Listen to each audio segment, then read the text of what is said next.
আজকের গল্পটা শুনলে হয়তো প্রথমে বিশ্বাস করতে পারবেন না, একজন ক্রিকেটার যিনি বছরের পর বছর পাকিস্তানের জার্সিতে খেলেছেন, সেই তিনি এখন নিজের দেশের সবচেয়ে বড় টি-20 লিগে খেলবেন বিদেশি ক্রিকেটার হিসেবে। হ্যাঁ, ঠিকই শুনেছেন, মোহাম্মদ আমিরকে ঘিরে এমন এক ঘটনা সামনে এসেছে যা আন্তর্জাতিক ক্রিকেটে নতুন আলোচনা জন্ম দিয়েছে। ভাবুন তো, যে খেলোয়াড় এক সময় পাকিস্তানের হয়ে বিশ্বকাপ খেলেছেন, চ্যাম্পিয়ন্স ট্রফি জিতেছেন, বিশ্বের সেরা ব্যাটারদের কাঁপিয়েছেন, এখন তিনি পাকিস্তান সুপার লিগে আর পাকিস্তানি ক্রিকেটার হিসেবে নাম লেখাবেন না। বিষয়টি অবাক করার মতো হলো বাস্তব।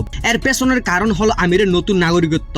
তার স্ত্রী ইংল্যান্ডের নাগরিক হওয়া স্পাউস ভিসার মাধ্যমে তিনি ইংল্যান্ডের পাসপোর্ট পেয়েছেন, অর্থাৎ এখন তিনি ইংলিশ নাগরিক হিসেবে পরিচিত। আর সেই কারণে বিভিন্ন ফ্র্যাঞ্চাইজি লিগে তিনি ইংল্যান্ডের ক্রিকেটার হিসেবে নিবন্ধন করতে পারবেন। এর সবচেয়ে প্রভাব পড়বে পাকিস্তান সুপার লিগে।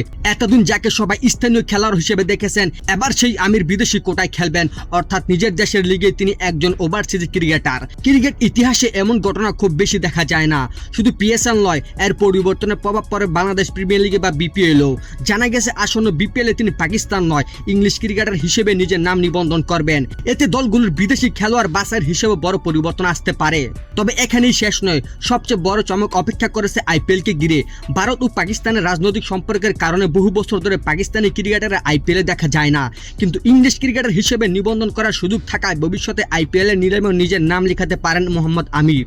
যদিও সুযোগ পাবেন কিনা সেটা পুরোপুরি নির্ভর করবে আইপিএলের নিয়ম এবং ফ্র্যাঞ্চাইজিগুলোর সিদ্ধান্তের উপর।